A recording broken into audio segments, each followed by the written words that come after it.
face and in her eyes. And those are very rare people, so I right away caught on to her. She is kind and big-hearted and courageous, and she has walked the walk that you have walked for 3.5 years now as a survivor.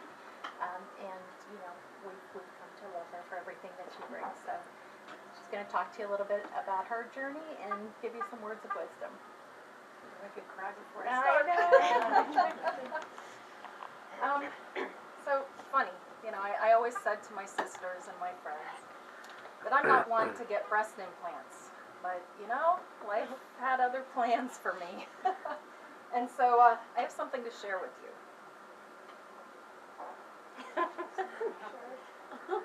Yeah, they're fake. My real ones tried to kill me.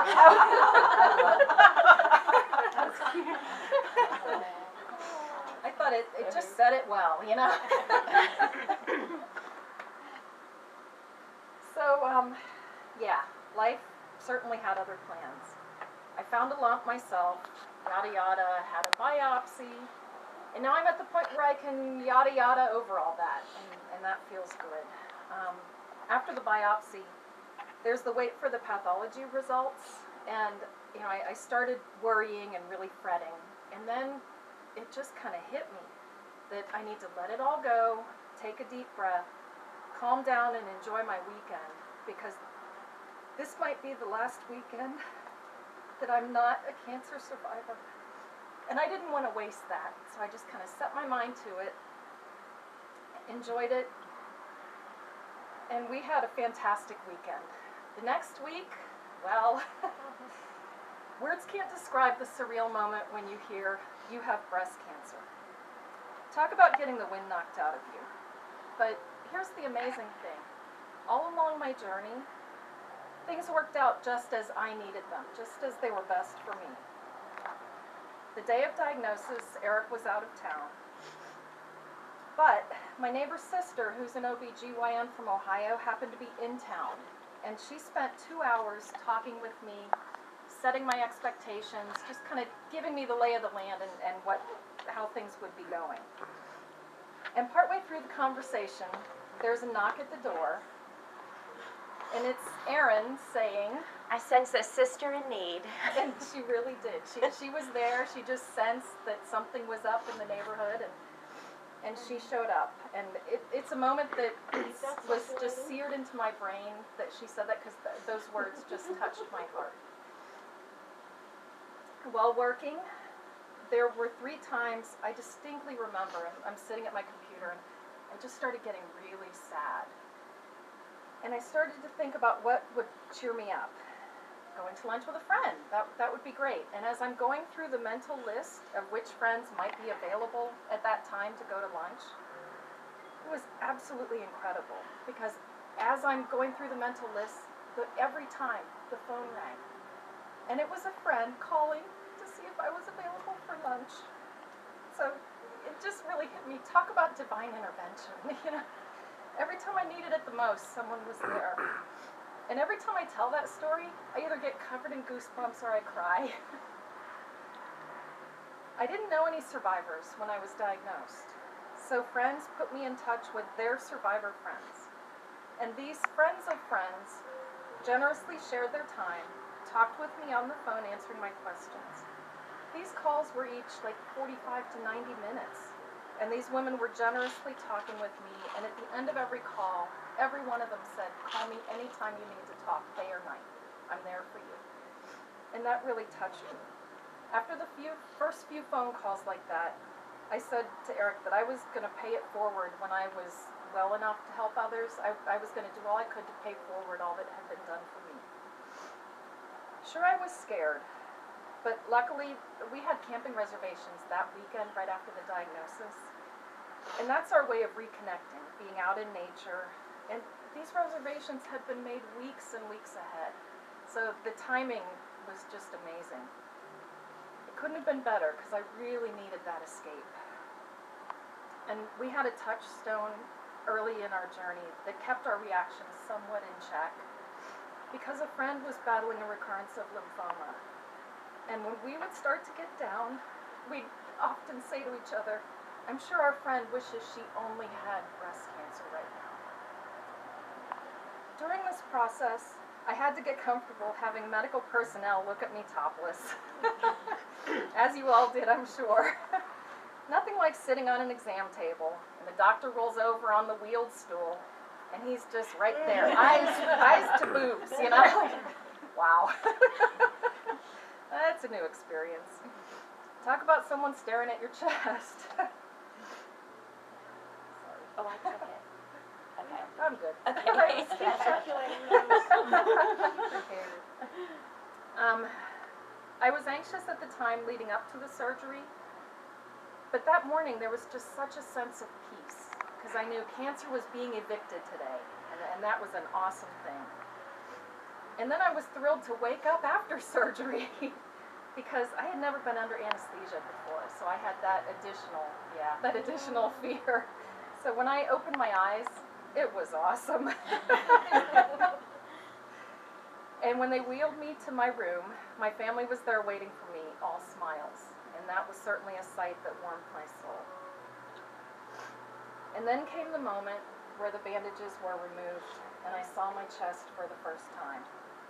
And you know, I just kind of looked and was like, wow, that's not so bad. I don't know what I expected, but it wasn't so bad. My diagnosis showed me that I'm stronger than I ever imagined, and it made me the strong, courageous person I am today. To appreciate those I love and all the blessings in my life, and to live each and every day to the fullest. I would never have chosen breast cancer, but overall, it's okay that it chose me. Mountaintops inspire people, but valleys mature us. Cancer made me a better person. I wouldn't wish it on anyone, but it made me who I am. And the life lessons are absolutely priceless. The next step along this journey, we go to the oncologist to plan the chemo schedule. But she then tells me that my oncotype test showed no need for chemo. Wow. Interestingly, our reaction was not an excited celebration, but just a huge sense of peace, wrapping like a warm blanket around us. Shortly after this, my survivor network grew in beautiful ways. I found the Pink Ribbon Friends support group and the Pink Steel Dragon Boat racing team. And Pink Ribbon Friends provides uncommon support for common concerns among friends with breast cancer. And all survivors are welcome at our monthly dinners. You can see me or Mary Ann afterwards if you want more info. And Pink Steel is a dragon boat racing team here in Pittsburgh. It's made up entirely of survivors. If you have any interest at all in checking it out, I highly encourage you to do so. It's an incredible group. There's no need to be intimidated. Many of the paddlers started as survivors first and became athletes second, and the athlete that they never knew was inside of them came out. They paddle Saturday and Sunday mornings this time of year until the river freezes. So talk about a great way to start the day. You're out there shortly after sunrise on the water with the survivor sisters. That's all that's in the boat. The first time I went, the woman next to me was 70, and the woman behind me was 78. And wow, were they impressive. Just such strong paddlers. I couldn't keep up with them. They were amazing. The 78-year-old came to her first practice, loved it, and just kept coming back. And she said every practice she could paddle a little bit longer before her arms turned to noodles. And she was paddling with Pink Steel the year they won nationals. So I highly encourage you, if you have any interest at all, go check it out. I also joined the board of directors of Westmoreland Walks. We host a Spa Serenity Day, which is a full day of spa services for survivors. And if you want to nominate someone for Spa Day, you can see me after this and I'll tell you how to do that. We also give scholarships to high school seniors whose lives have been affected by breast cancer. And last year, one of our recipients, his grandfather had breast cancer. And I am paying it forward. I'm now the friend of a friend who talks to other newly diagnosed women on the phone. What an honor to be trusted to talk to others in their time of need. After learning you have breast cancer, you look at everything in life differently. A most unexpected gift. Strength finds you, lifts you up, and rewards you with hope. And hope is that beautiful place between the way things were and the way they are yet to be. Surviving the scariest event of your life gives you the courage to tackle new challenges you wouldn't have attempted in the past. For example, I'm standing up here right now. I never would have done that before. There are so many things we have no control over, and it's easy to feel fearful and powerless if we don't remember to stay in the present and manage what is right in front of us. This diagnosis is not a hopeless end. For me, I choose to see it as an endless hope. I've learned a lot about myself and the people who surround me. None of us knows when our time will come, but we have an advantage having gone through cancer and can use this advantage daily. We've been given a second chance at life and an opportunity to live it the way we truly want. So every year, I celebrate my cancerversary because I certainly earned it. We all earned it, right? On a good day, when I'm really tuned in, I'm jubilant. It's like falling in love all over again. The sun shines a little brighter, the air is clearer and fresher. Days have never been as precious or life as full of promise. This is Breast Cancer Awareness Month, and coincidentally, the pink rose bushes my sisters and my parents gave me when I was diagnosed are in full bloom, covered in bright pink roses. And my pink geranium is still covered in flowers too, even this late in the season. It just makes me smile every time I look out the back windows and see those. Little annoyances in life don't bother me as much anymore. For example, one afternoon, I waited in a long line at a bookstore, and the line just was not moving. Some customers were starting to get really irritated and impatient and upset. But suddenly the realization hit me that I'm alive. I'm out here. I'm healthy enough to be running my errands, and it's an honor and a pleasure to be standing in this line.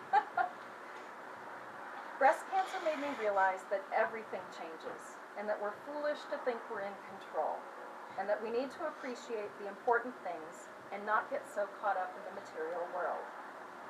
I decided I'm going to collect some intangible things from now on. Every time someone tells me they love me, I'm going to hoard the warm feeling it gives me. When I look at a beautiful sunset, I'm going to hoard that emotion. When someone makes me laugh, I'll be sure to hoard how it makes me feel to have my cheeks ache from laughing and smiling so much. Sure, I'm scared at times it might come back, sometimes really scared, but why shouldn't I be? But I can either choose to let it take over my life and live in fear, or I can just let it pop into my mind every now and then and go on to live the best life I can possibly have. I choose the latter. Fear doesn't run my life, hope does. Breast cancer does not define me, but it did refine me.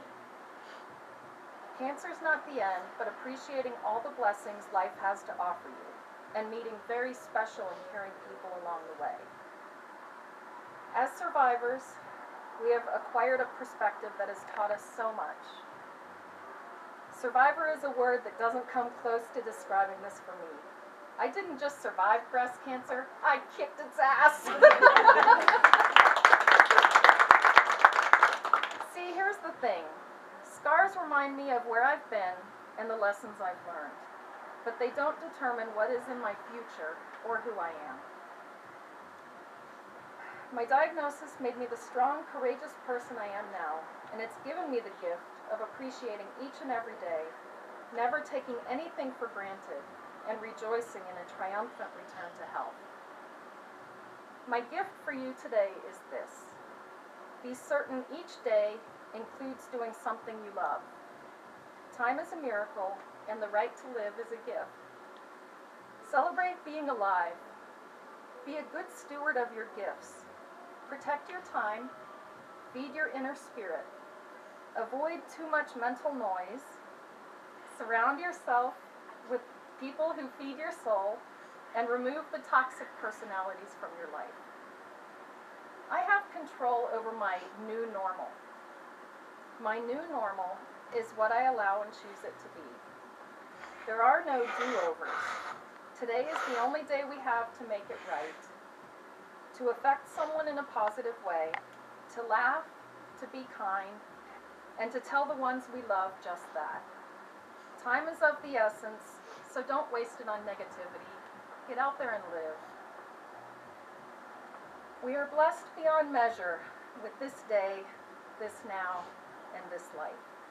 In every moment, may we find what we need, be filled with joy and peace, and be inspired by the love surrounding us all. Thanks for letting me share my story today.